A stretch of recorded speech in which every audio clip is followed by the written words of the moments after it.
life wasn't meant to be easy in the sense that it didn't require some effort.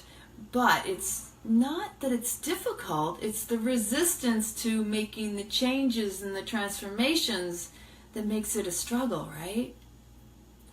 I know for myself, one of the easiest things in the past was to just react and jump on things and get upset and scream and yell. And I wanted to be heard.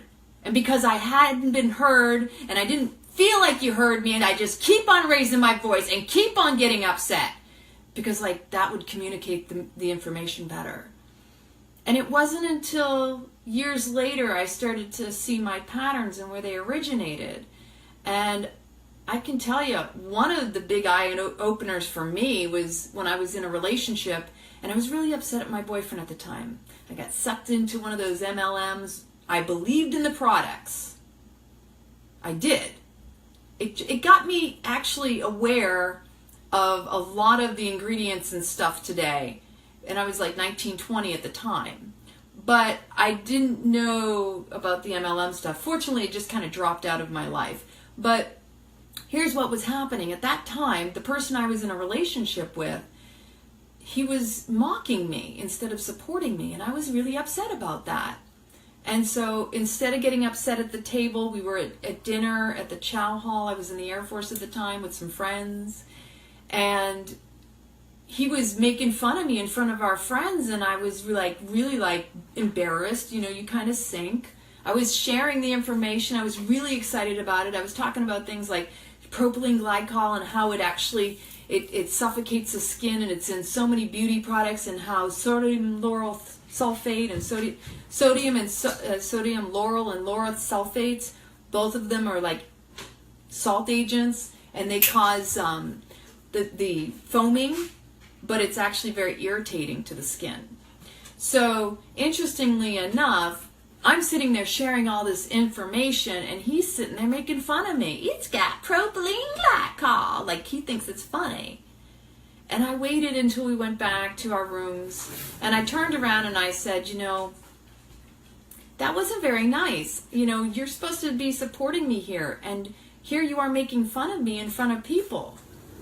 And he didn't understand, because his intention wasn't to make fun. He didn't mean to hurt my feelings, which is what the outcome was. He was intent that because his intention was to just be funny, that he didn't intend to make me upset or to hurt my feelings. He was stuck in this idea that because he didn't think that's what he was doing, that it didn't happen, that his intention wasn't to do that, that it didn't exist. Men and women sometimes communicate on different levels, right? It was 6 months later, and I got upset to the point where I was yelling at him, and he wasn't hearing me any longer. So my side of that was me yelling at him, just getting upset, like, you don't get it. I'm still upset. He wasn't getting that I was upset. I was hurt. He hurt me. He hurt my feelings. I didn't feel supported. And he's sitting there going, I don't hear you because you're yelling. Because that was a pattern in my family. My parents would talk over each other. It really wasn't about being heard. It was who could get the last word in. But it really was about thinking that would get heard. Because when you feel neglected or you want your voice to be heard, it's old patterns of behavior. So fast forward 6 months later, I was stationed in Korea. This same boyfriend at the time, we were still long distance for a little bit. Not really. We broke up. He calls me up and he says, I'm really sorry. I realized that you were upset, and that just because it wasn't my intention to upset you doesn't mean it didn't happen. And I was like, it really touched my heart. Number one, because he had the decency to call me up and apologize and admit of his awareness. Now, ladies, some of us have that little bit of a thing that goes, it took you 6 months to figure it out. I admit, my mind was like that. It was sitting there going, my gosh, it only took you 6 months to figure that out? But you know what? You can't force anybody to understand you. If you're not communicating in the proper receptive way, so that the other can hear you, or the other one is open to. You have to know that both parties, number one, this one is talking, so this one wants to understand and listen. To understand is to stand under the person, to actually listen with the intent to understand, to hear it. Not to just react or respond to it. It's very synchronistic when we come together in any form of relationship. If you're friends, if you're lovers, if you're parents and children, we want to be fully present and engaged and not jumping into old patterns of behavior because something's not being relayed or understood the way we intend it to be. Because doing the same thing over and over again, y'all, that's the definition of crazy, isn't it? That if I continued to yell, was that going to get me hurt anymore? I mean, it was already given to me in a gift of this person saying, I couldn't hear you any longer. I couldn't hear you any longer because you raised your voice, and I didn't grow up in that kind of environment. My parents didn't yell. He came from a very religious background, so, it was all about lower talking, he could speak on this level. I grew up in an environment where it was very hostile. So what do you think I picked up on and how I learned to communicate? I was sharing earlier that my way of communicating when I was a child trying to get heard, I didn't feel my voice was heard growing up. So I would try all these different coping mechanisms, these tactics, these, we want to survive. They're called survival instincts, and we learn them in those young ages. And at those young ages, when I was a little girl, I was upset because of what my sisters went through. I just needed someone to hear me, to listen to me. And then, I'm yelling, I'm screaming, I'm making myself sick, my stomach is all uptight, I'm holding my breath. Totally unhealthy. And I look at the patterns I grew up with because it played out in my adulthood. And the only way you can heal it is to really just go to the root source, the cause. Where did that begin? And why am I still living there? Why am I still trying to do the same thing over and over again and still ending up in the same situations with the same types of environments and people and places and things? You can turn around and you can throw your arms up at things and say, I'm done with this, I can't handle this anymore. But, it takes a lot of courage and vulnerability to say, I got both feet in. I don't got this 1 foot in, 1 foot out. And I talked about this before on one of my lives on the water. You got to be all in it to win it. You can't be just teeter-tottering in and out. I think it's too easy in our society. Well, if things don't work out, I'll get divorced. If things don't work out, I'll just move on. But you're already anticipating when you're already putting the if in there. If then, it reminds me of my mathematical classes, calculus and such, right? The dots, the 3 dots. If then. The computer environment, I'm speaking for the geeks out there, just so you can kind of grasp this. When we come into any form of relationship, what we're saying to another, we need to be listening to, because we're actually speaking to hear ourselves, to learn about ourselves. On a subconscious level, we can learn so much more if we actually hear the words we're speaking. The other person is going to hear them from wherever they are at. They're going to interpret them from wherever they're at. Clarification is key in any relationship. You can assume that the other person gets what you're saying. But if they turn around and they don't understand, that assumption is actually kind of lazy. So, there's all these old patterns. We can fall into them because they're comfortable, and we don't have to make an effort. And when we make the effort, you find trying something different, trying a new way, can actually yield you the most beautiful results. So I'm really excited tonight. We're going to talk relationship, and I'm going to hold space for one of our beautiful Rocking Rad Star members here, Michael Lang. He agreed to join me tonight on this live. So, Michael, go ahead and send a request because I'm not seeing you right off on my... I'm trying to find you here. Where are you at, Michael? Come on in, Michael.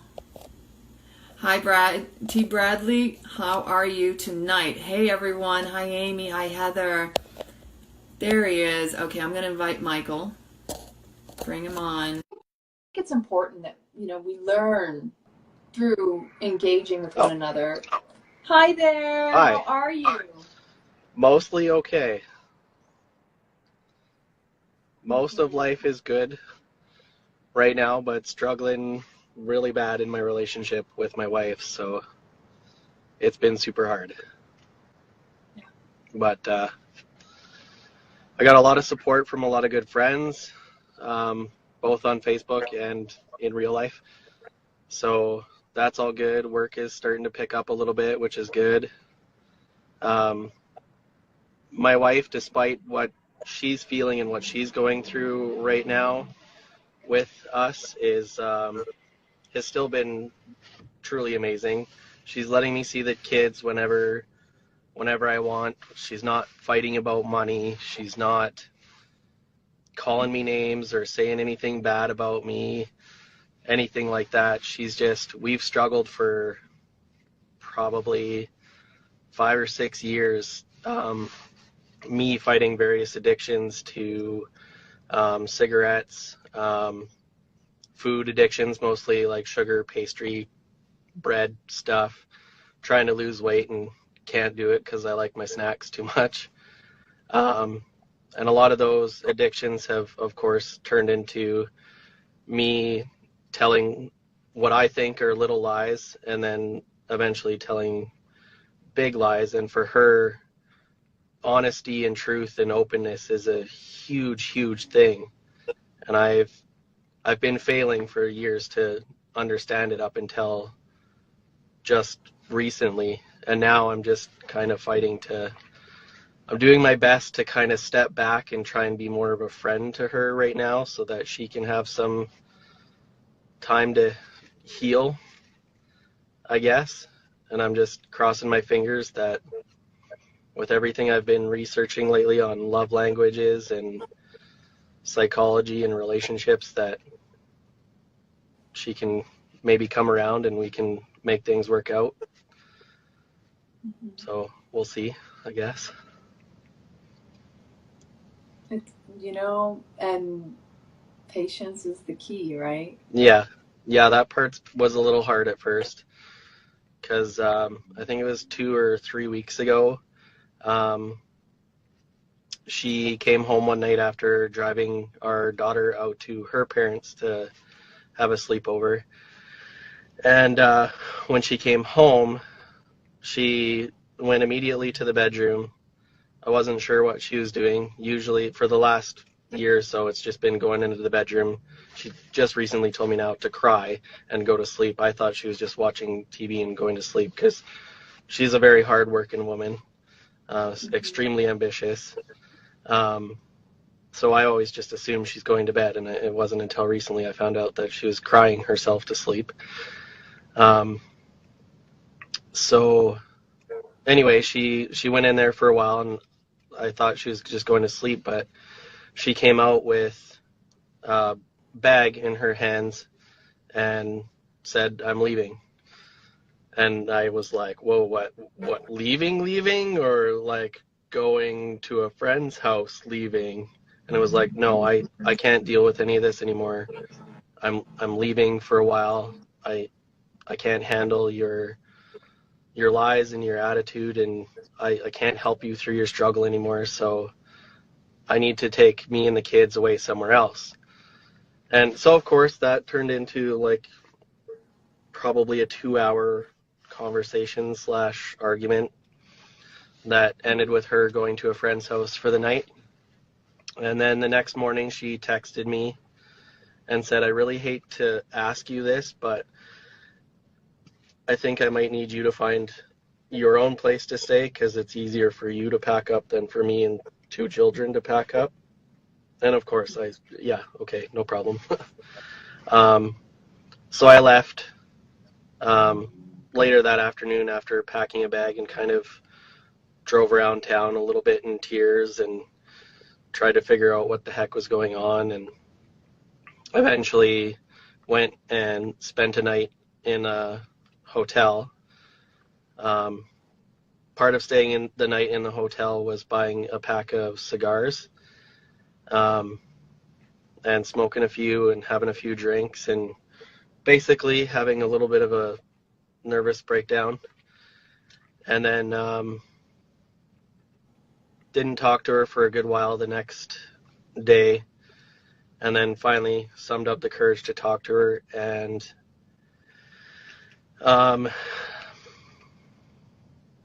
see what she wanted to do with childcare stuff, living situation, etc. And she agreed to let me come see the kids whenever I wanted, and that if I needed a little bit of time to find a place, that would be okay, because staying in hotels all the time was going to be expensive. And I said, okay, well, I don't know how comfortable I am with that, because I feel very much like if I go home right now and see you and see the kids, I'm just going to break down and cry and hug all of you, and I don't think that the kids need to see that. I think they need to see happiness in us, or at least some semblance of happiness in us. So I'm going to take a few days to stay at a friend's house and try and get through the sad stuff so that I can put on a happy face for the kids. So I have found a friend to stay with. He's been super awesome. Him, his wife, and his 2 kids are letting me stay in their basement. They have said, don't worry about rent, don't worry about food, don't worry about what time you come in and go out. Here's the key. Stay as long as you need. Talk if you want to talk. Don't talk if you don't want to talk. So they've been absolutely wonderful through this. And yeah, it's just been, since then, it's been 3 weeks of almost every time going home, we end up my wife and I end up having a talk, which ends up boiling into the same old arguments we've had for years. And either me leaving in frustration or her walking away in frustration.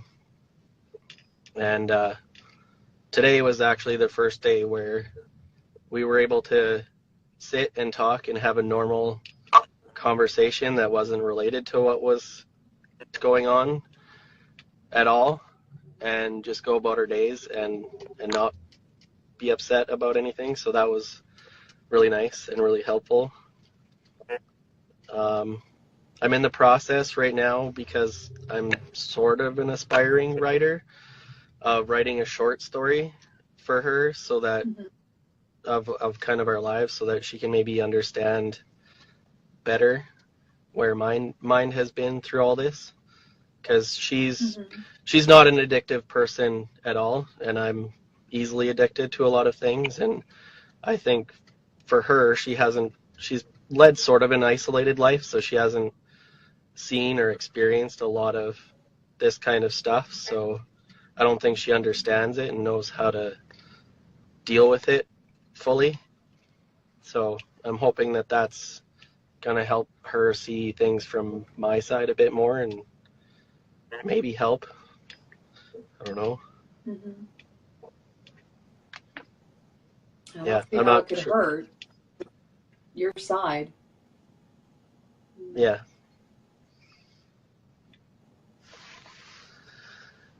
Yeah, so that's where I'm at right now. I don't know what else to say.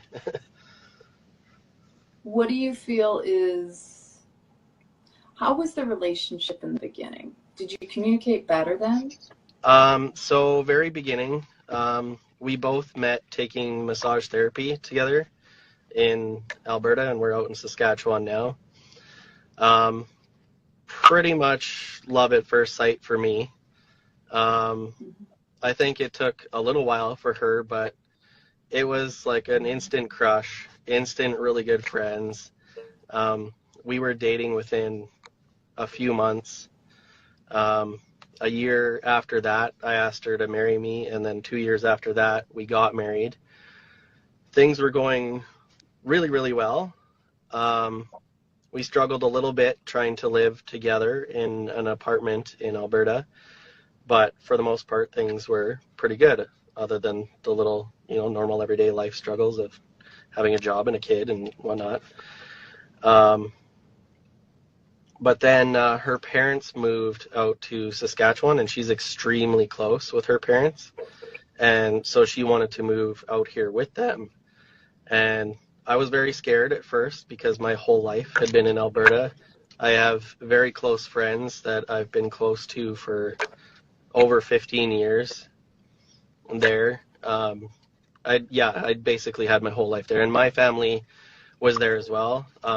I've never been super duper close to my family, but they are like really good, loving people, and I know that they love me, and I love them. It's never been like a we share feelings kind of huggy, touchy, lovey, like best friends kind of family. It's just like a hey, we're family, we love each other, and we're here for each other kind of family, if that makes any sense.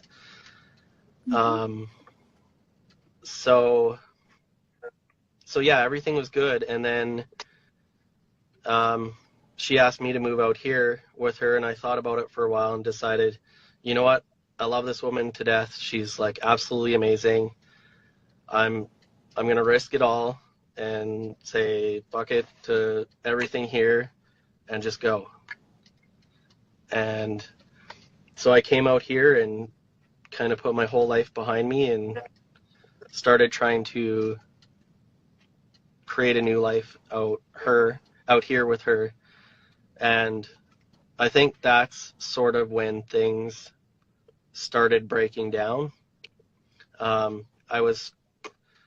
Ever since I met her, I was a smoker. I was a smoker for 10 years easily before I met her. And then when we came out here, we were living with her parents, and her parents already were not super fond of me.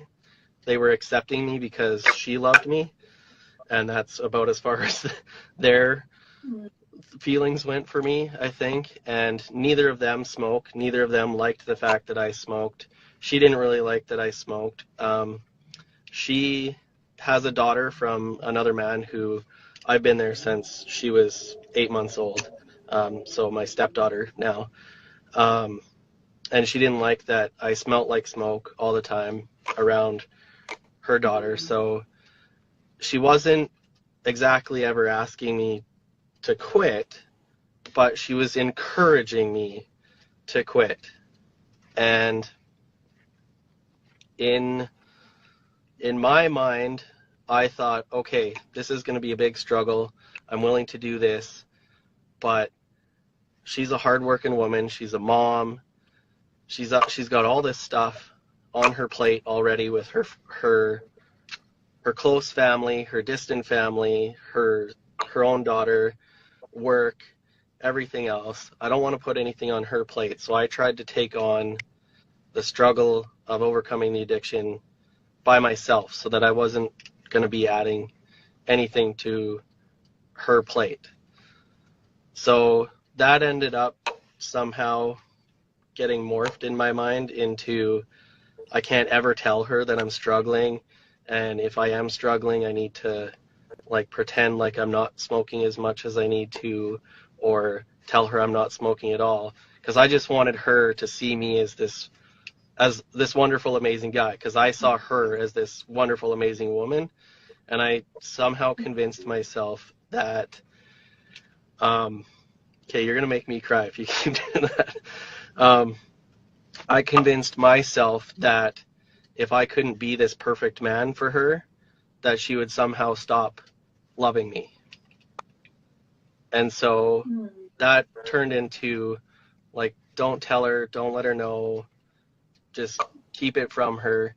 And over time, eventually I was able to wane down to the point where I was barely smoking, but it was still a big struggle for me.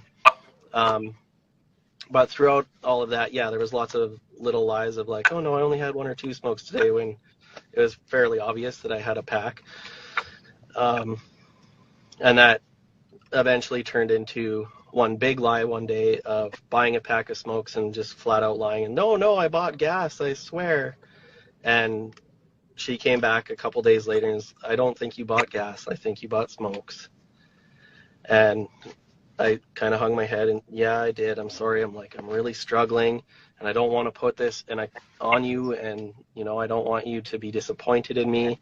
And I tried to explain myself to her, and I know at the time she was like, no, I'm here for you. It's okay. It's okay. But I don't think I was ready to hear that at that time. So that struggle continued for a little while until it eventually brought her to the point where she said, you need to decide if your cigarette smoking is more important, or if I'm more important. And at the time, that was a no-brainer. So I pulled a cigarette out of my pack, promised her it would be my last one, crushed the pack, went out and finished that smoke. And for 4 years, I didn't touch anything until, like I said, about 3 weeks ago when I was having a nervous breakdown in a hotel. I bought a pack of cigars because I didn't know what else to do. It was kind of a falling back on old habits, like you were saying earlier. This was my comfort food, so to speak. So, and then, yeah, she just found out a few days after that I had been smoking the cigars and didn't tell her. And she was tremendously upset that I didn't just tell her that I was smoking cigars in the hotel. And I tried to explain again of like, I'm sorry, like, I didn't want to hurt your feelings. I didn't want you to be disappointed in me. I didn't want you to feel like guilty for you having put me in this position. I said I didn't want to lay any of that on you when you're already hurting so much. So I was going to tell you, I just didn't want to tell you right away. I wanted to make sure that it was at an appropriate time and an appropriate place. And she's like, well, it's the same thing over again. You keep hiding and you keep lying to me, and I can't take it anymore. And that's been the argument for a few days up until, like I said, today was actually a nice day where we just were human to each other and normal, like nothing was happening, kind of. Mm-hmm. So yeah, I think it started off well, but with my struggles through cigarette addictions, and then, like I said earlier, with dieting, it was the same thing, hiding chocolate bars and whatnot. And, oh no, I'm doing good on my diet. I don't know why I'm not losing weight. I was like, yeah, of course I do. But again, I was convincing myself, same thing, of like, if she knows, then it's just going to be extra burden for her to bear, and I don't want her to. And I've been making that same silly mistake forever. And it wasn't until probably only a couple of days ago that, in writing my story, that I was like, oh my God, this woman has been here the whole time and has wanted nothing more than to be there for me and to support me. And I'm pushing her away. No, I got this. It's cool. Don't worry about me. I'll take on my own problems. You just do you. And I think that has spoken to her, instead of in a positive way, which I wish it would have, in a negative way of, I don't care about you and your feelings, and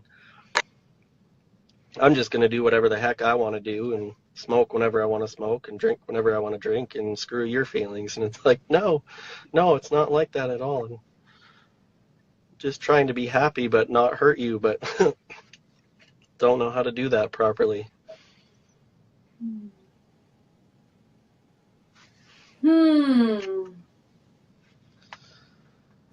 Have you traced it back to where you feel the addiction, the root of it comes from? Where the smoking addiction comes from? Any form of addiction. I know for sure. You were told. I know for sure the smoking addiction. Growing up, my dad smoked a pipe for a long time and smoked cigarettes for a long time. I was born in the 80s, so that meant he was smoking a pipe in the house a lot.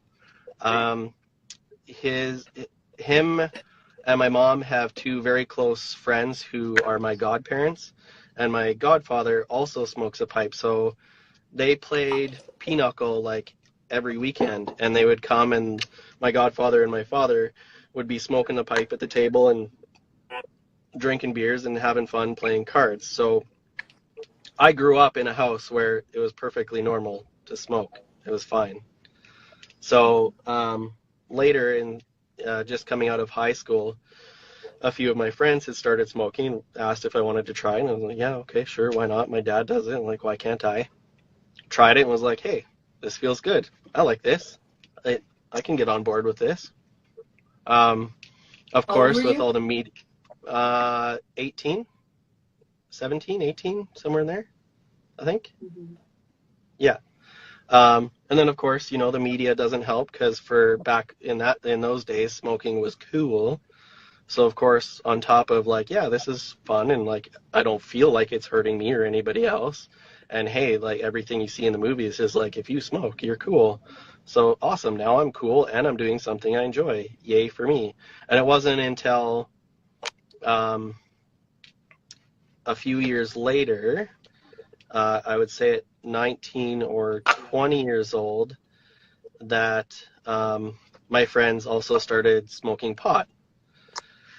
And of course, I was like, yeah, sure, why not? Jumped on board with that. And it wasn't too long before I was smoking probably half an ounce a week. And that went on for 8, 9 years, if not maybe 10 years. Before one day I just woke up on my friend's futon for the millionth time. And I don't know exactly what happened, but it was kind of like an epiphany. I just woke up one day and was like, holy shit, I'm 27 years old and I've been waking up on this same futon for like 2 or 3 years, recovering from the party last night. I'm only working hard enough to get my next bag of weed. Like, I don't want the rest of my life to be like this. I've always wanted a family and a home and a good life. And so I made the decision right then and there of like, okay, I have to quit smoking pot and do something with my life. And so I started talking to a friend who was there. And I've always been that guy that if you're at a party with me or hanging out with me, I'm probably massaging your shoulders and then going over to the next person at the table and massaging their shoulders, et cetera, et cetera. And so anyway, I'm massaging this girl's shoulders and chatting with her about like, shit, I need to change my life, but I don't know what to do. And she was like, well, why don't you do massage? Like, you're amazing at this and you obviously enjoy it. Like, why not? And I was like, but that's just a thing that they do in the movies where they put a towel over your bum and like slap your back. That, like, I don't want to do that. And she's like, no, you should. And I was like, okay, I guess I could look into it. So I Googled it and found out that holy crap, people pay a crap ton of money for this, and it would be something that I would love. That like, how can I possibly say no to this? I'd be doing something I would love, and people would be like throwing gads of money at me for it when I'm more than willing to do it for free. So yeah, I'm gonna go to school for this because duh. And yeah, that's where I met my wife, was at school. She knew right away that I was still struggling a little bit with pot, but I was getting a lot better at it. Mm-hmm. And it was a year, I think, of her saying, like, hey, I really don't like that you do this. I don't like that. Like, I know you're not doing it around me or my daughter, but I still don't really like that you're doing it. I don't think it's good for you, blah, blah, blah. And I was like, yeah, okay, well, I'll quit. And then I think it was New Year's Eve of 2007 that I brought a joint home and sat with her and said, okay, I got a little deal for you. I want you to smoke this with me and see how you feel. And if you don't like it, then it'll be my resolution to quit. And she was like, okay, that's a fair deal. So we smoked a joint together and got high as hell off of it. Neither of us liked it. And so the next day I said, okay, you know what? Neither of us like that. You're right. This probably isn't the best thing for me. So I'll quit. I think I have maybe smoked 2 joints since then. One at my bachelor party, which was shared with like 10 other guys, so almost doesn't count because none of us were like, yeah, we're high. We were like, oh, that was dumb. And then the day that she asked me to leave the house, I was talking to a friend of mine and he was like, well, if you need to like get high or something, we could do that. And at first it was like, yeah, anything to like get my mind off of what's going on, sure. And it didn't take me much more than 2 or 3 puffs to be like, no, no, no, this is wrong. So I stopped, left, and that was about the time that I went to the hotel. So, so that addiction, I think, just came from just peer pressure, or just wanting to fit in with friends. The smoking was just because I thought it was like a normal everyday thing that's perfectly fine. And then I've always been kind of a foodie. I have a big sweet tooth, especially for like breads, pastries, chocolates, candies, anything heavily loaded with sugar. And have never thought anything of it because growing up, I used to walk everywhere all the time. I'd probably walk 2 or 3 hours every day. So I was never overweight at all from it until I moved out here and had a vehicle to get me everywhere. And now since quitting smoking 4 years ago and quitting pot, I've probably gained like 40 or 50 pounds. And it's all in my belly. So that's been a struggle too, of trying to really pay more attention to what I'm eating, how much, why I'm eating it. I've been talking to a bit of a nutritionist about emotional eating, and I've started to realize that I think I'm a big emotional eater. I like to eat my sadness and all my other feelings. I'm trying to think here. I don't think I have any. The only other addiction would be that I thoroughly enjoy playing video games and I like trolling Facebook. And my wife is not a video gamer at all.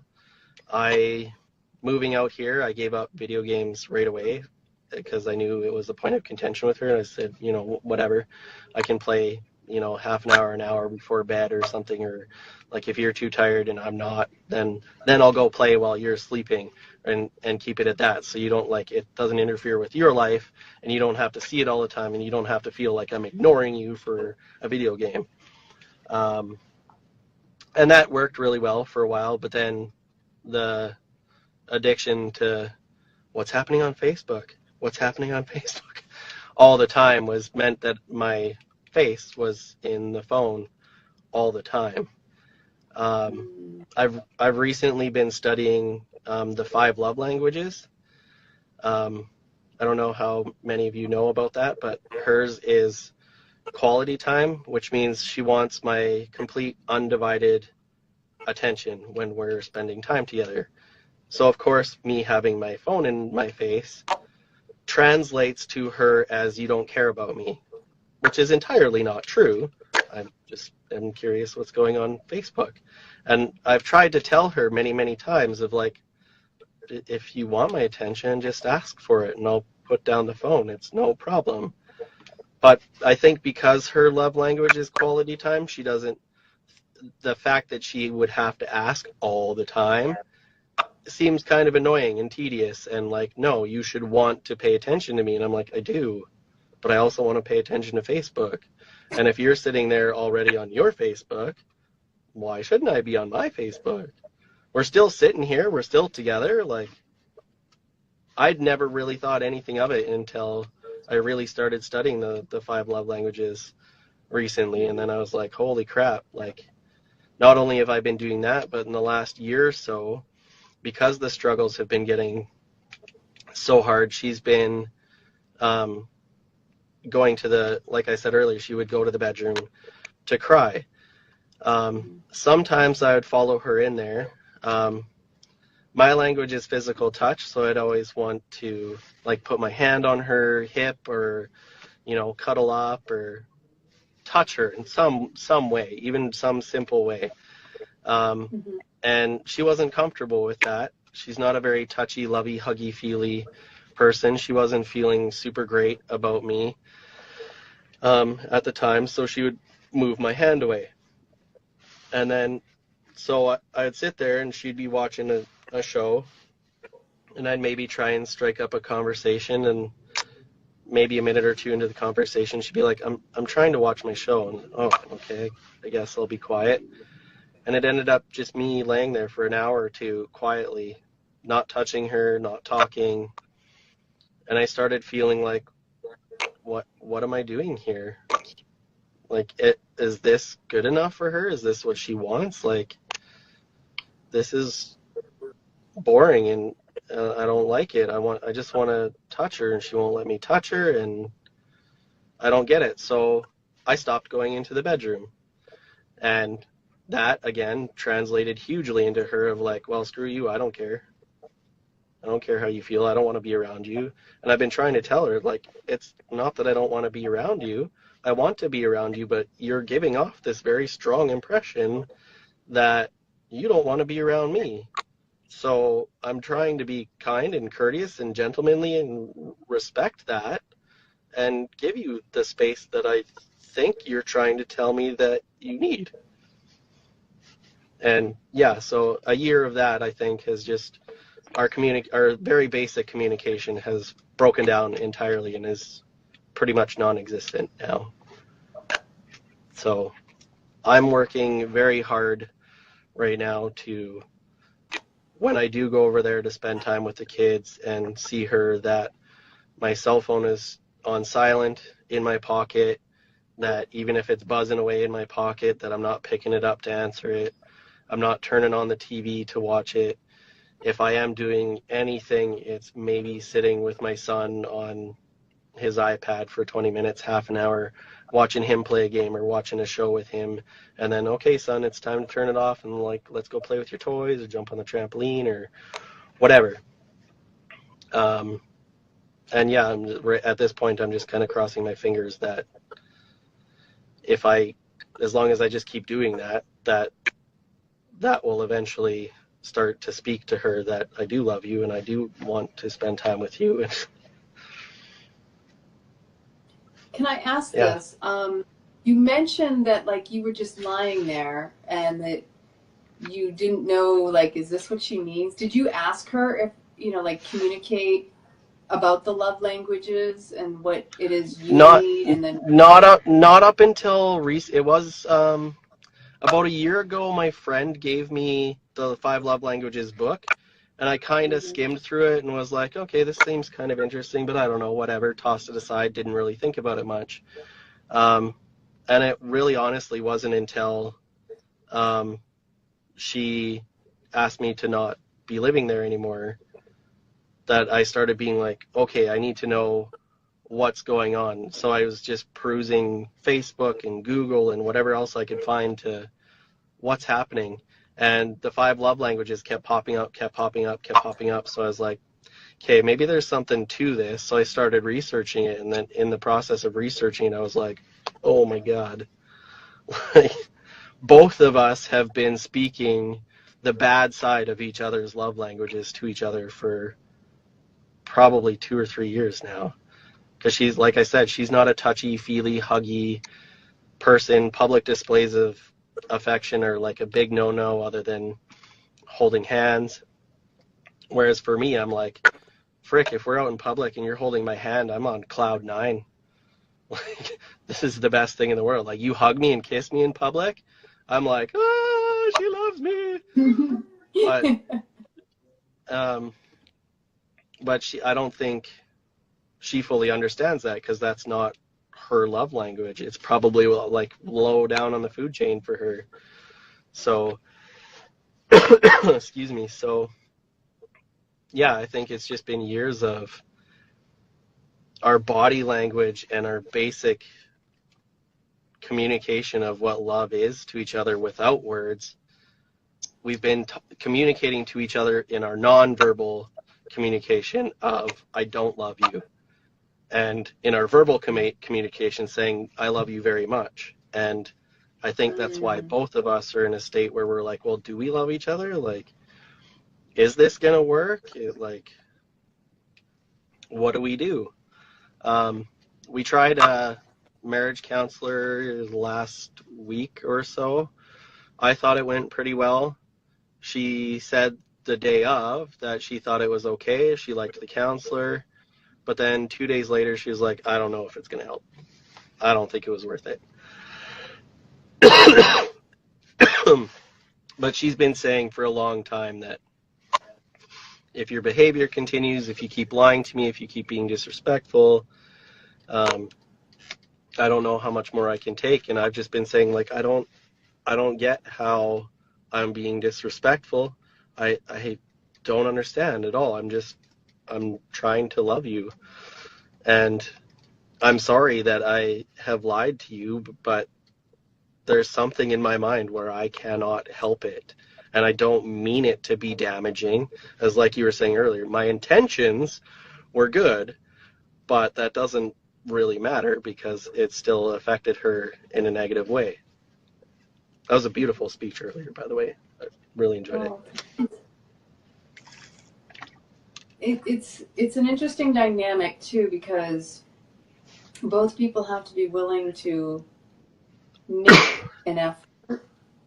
And I think the biggest effort that most of us are learning that it really comes back to is the effort to be honest with ourselves first.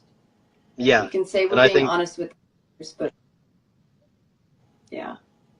Yeah, and I think that's I'm just discovering now that I think that's in fighting addictions, that's my biggest problem, is I'm lying to myself that, oh, one smoke is going to be okay, don't worry about it, she'll forgive you. Oh, what she doesn't know won't hurt her, that kind of thing. And even though there's more self-talk of like, no, yes, it will, she should know, and, you know, she's there for you. It's like, no, just don't worry about it. And that little demon on the shoulder, I guess you can call it, always wins. So what's the reward of it that makes you go that way? That's a really good question. I think it's probably, I know in the past the reward has been the temporary comfort that I get from having the cigarette.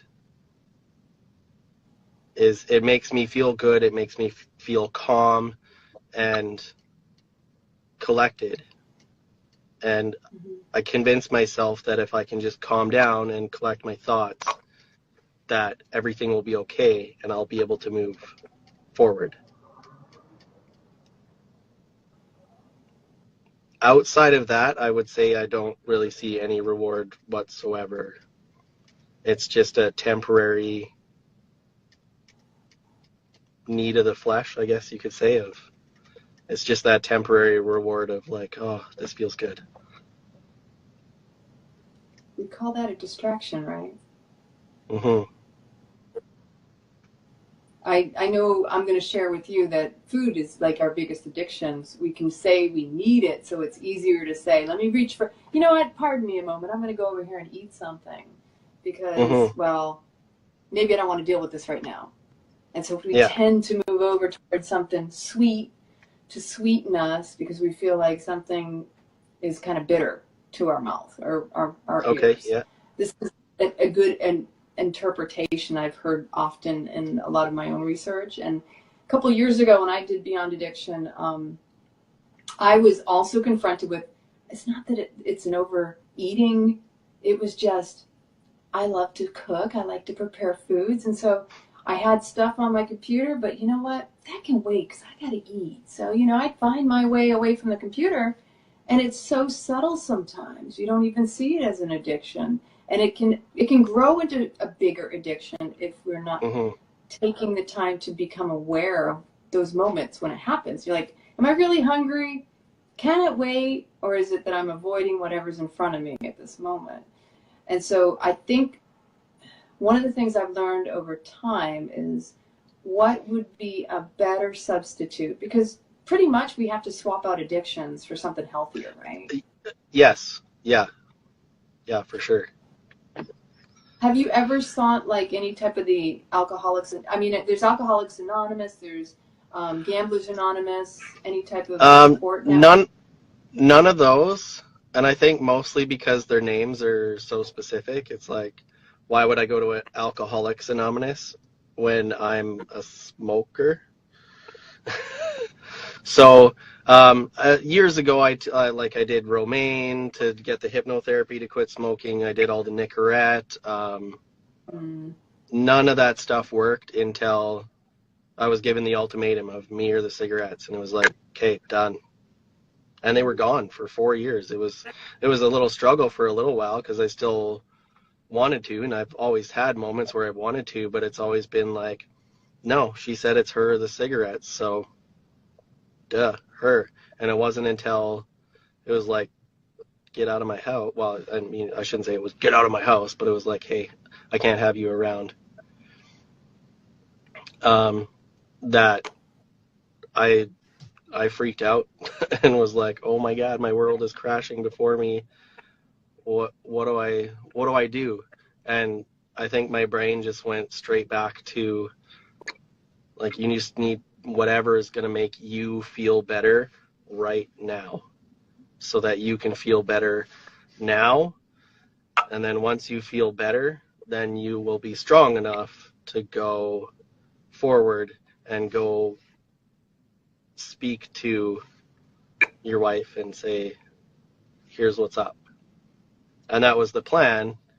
And like I had said, when I eventually did show up at the house, somebody else had seen me smoking cigars out and about. And so she pulled me aside and, hey, I heard from somebody else that you were smoking cigars. Like, what's going on? Were you going to tell me? Like, this is the thing that we've fought about so much, and you're just going to go off and do it and not tell me? And I was like, I'm really sorry. I was going to tell you. I just wanted to do it at an appropriate time and place.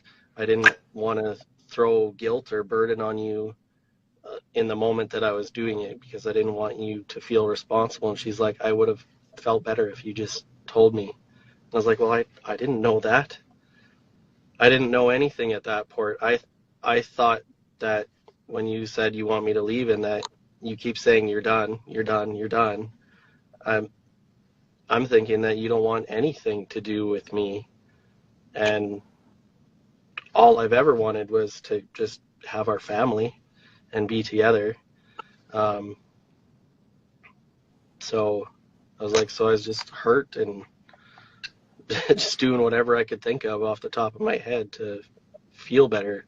And now I'm feeling better, and I'm ready and I'm willing to try and move forward if you are. And I don't think she is, because there's been so many times where I've had to ask for another chance, for forgiveness, for just a little bit more patience, that she's at the point where she doesn't feel like she has any more patience left. Like, there's been so many little lies and big lies all piled up that she doesn't know that she can trust that this time will be the time that does work.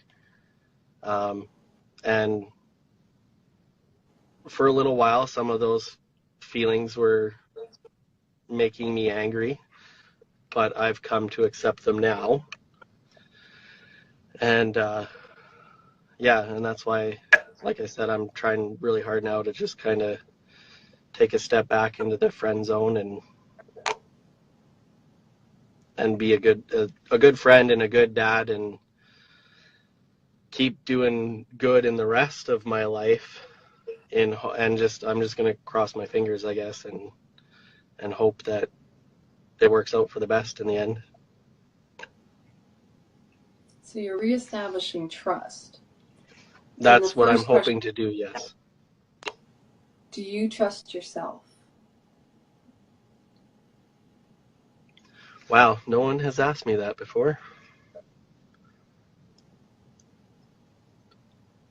I think most of the time I trust myself, but when it comes to things that I'm addicted to, no, I don't think I do.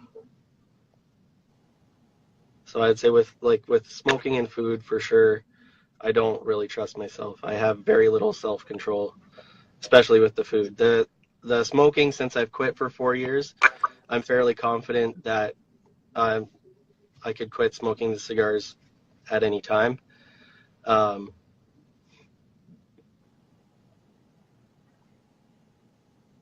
but yeah, I don't know. That's a really good question. I would like to think that I trust myself, but I don't know for sure.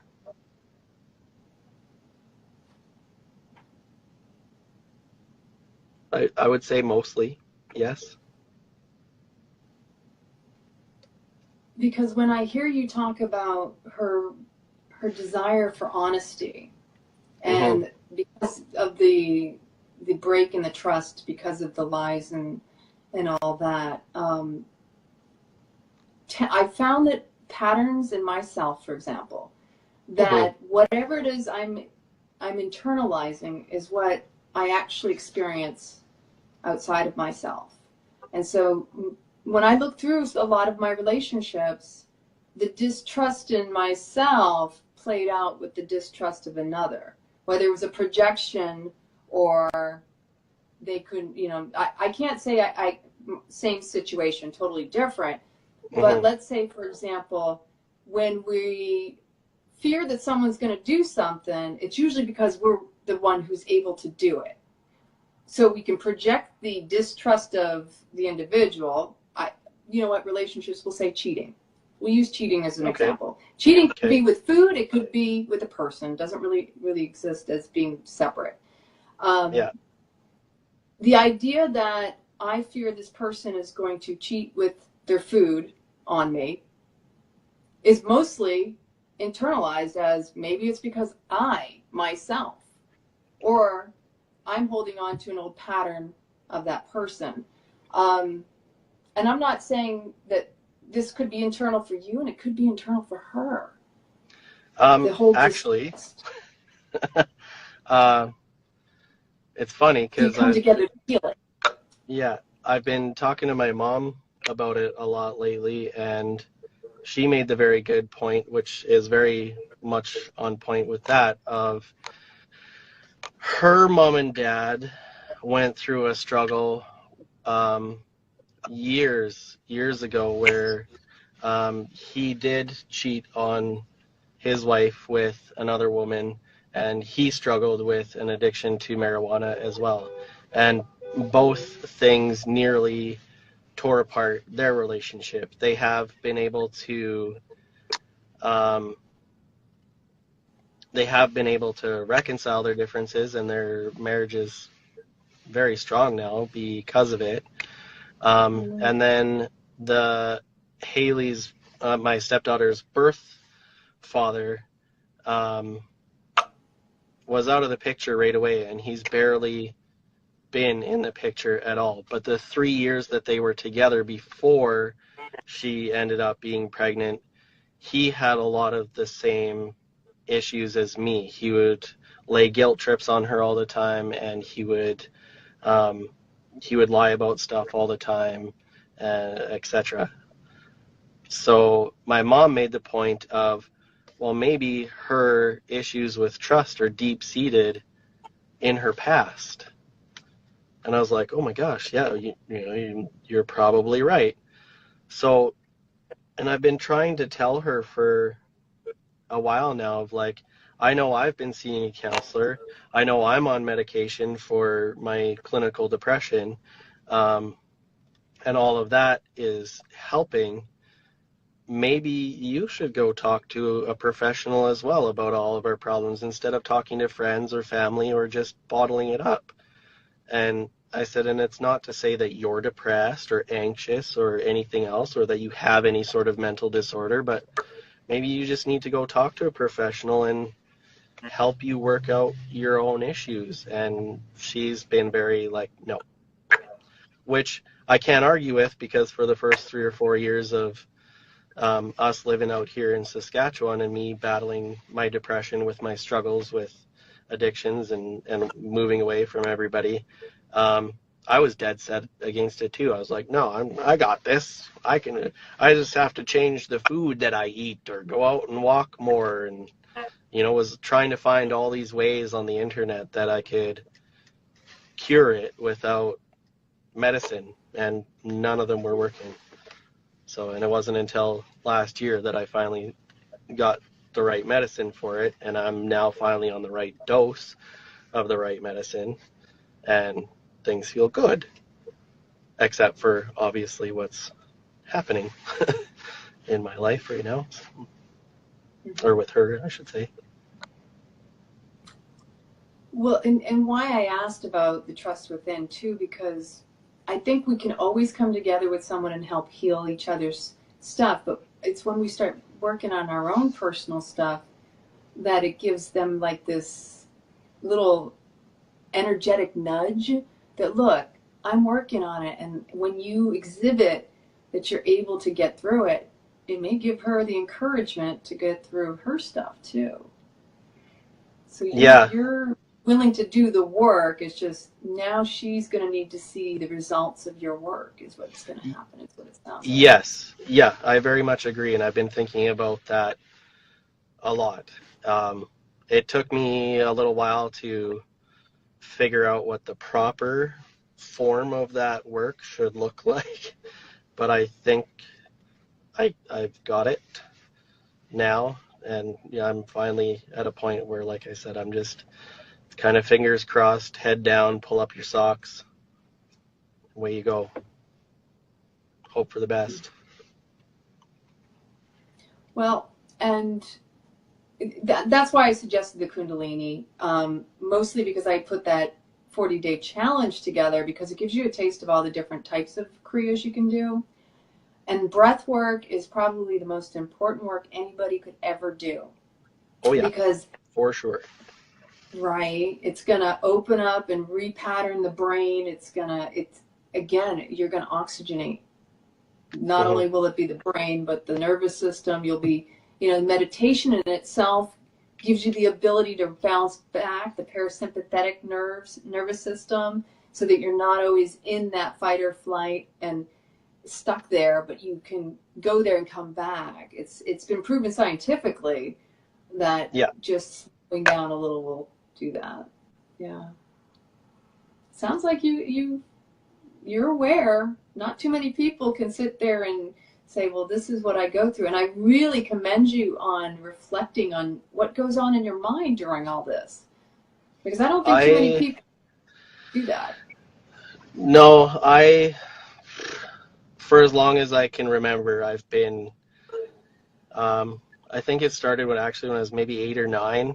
I started studying like paranormal stuff, and that somehow got turned into studying like energy work and meditation and yoga and spirituality on a whole and religion of all sorts. And through all of that, I like to feel like I'm fairly in tune with the universe most of the time, but I find myself second guessing myself a lot.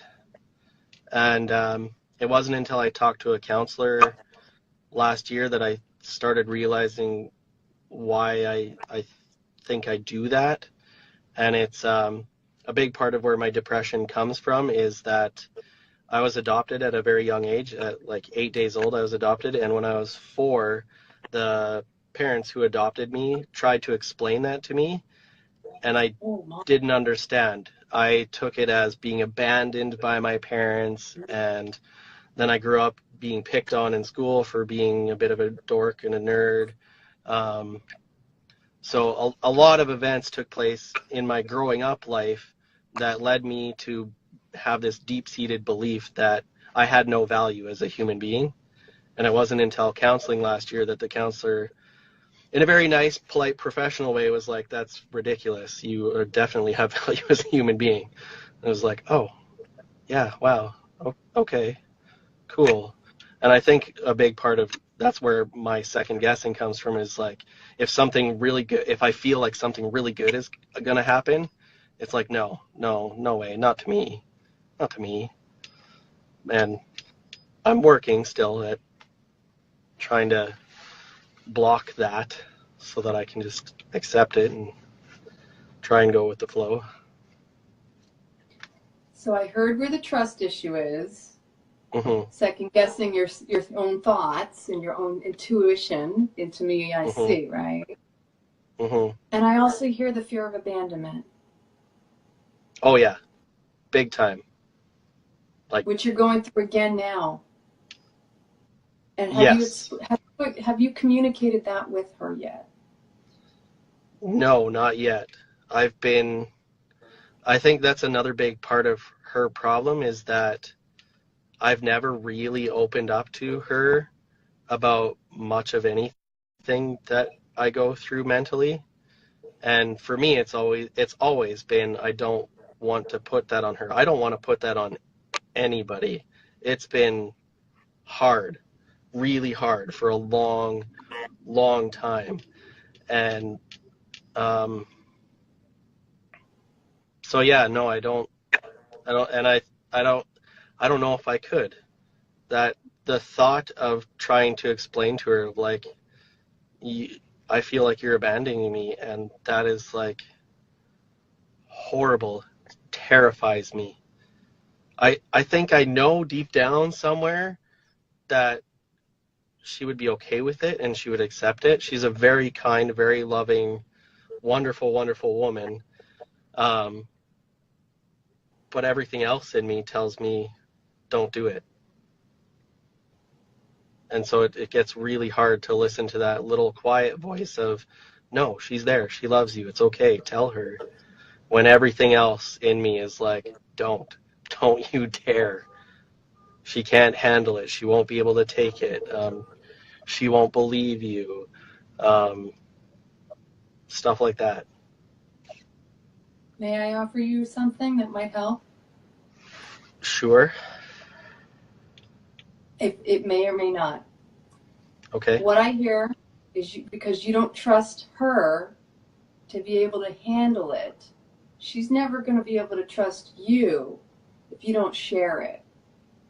You have to trust her to be able to receive what it is that's going on in you. You're going to find that if this relationship, if anything, will gain more resilience and strength through your courage and vulnerability and allowing her to receive what it is, the trust and honesty she has been seeking in you. To open the trust back up, you're going to have to open some old wounds. It's more, your fear is trying to push it on her, but it's more on yourself internally. It's like, oh, well, she can't handle it. No, I can't handle it if she can't. If she does, it's more that you, right? You're absolutely right. It's probably me that can't handle it, not her. And you may find, and I could be way off on this because I'm getting chills just saying it. You may find that she's going to be so much more open to you because as women, we're natural nurturers. You'd be surprised what we can take on from you men. What we can hold on, what we can uphold, and it isn't one more thing. What it really ends up being is we respect you more from your vulnerable courage side, and that's that balance of masculine and feminine in men and women, that if you're willing to open up and just allow yourself to be seen and heard, she'll feel seen and heard in her power as a woman, as your wife, as your householder, that she will feel more desirable and you'll feel more respected and there'll be this receptivity. But you got to open that dialogue when you feel ready. When you feel ready. That's going to be tough, but yeah, I think you're absolutely right. And I think for me, I've got myself, I love women. You're all great. Every last one of you are absolutely amazing. I would like to think of myself as a hardcore feminist, even though I'm a guy. Nothing wrong with that. We all got masculine and feminine. You guys are great, and I've always had this vision of myself and this ideology of myself as being the chivalrous gentleman that is kind and caring and very respectful of women in general, especially the one woman I've chosen to spend my life with. And I think in that line of thinking and in that ideology, I convince myself that not putting extra weight on her plate is the gentlemanly, chivalrous, respectful thing to do. And from what I'm hearing from you is that it's actually the opposite way around. And just one little thing I heard in what you said, not putting the weight on you, on her, put the weight on you. Mm-hmm. And so from that physical perspective, our physical body, and especially the stomach, is a protective barrier. This is our emotional center. Mm-hmm. And when we create this extra weight, especially, this is an emotional protection, a distance maker. And Mm-hmm. also with the idea that, you know, like you just said, when we want to nourish ourselves, we put in our body, it's our temple. And so I think you're on the right road. I think you're going to do fine because your awareness is really huge.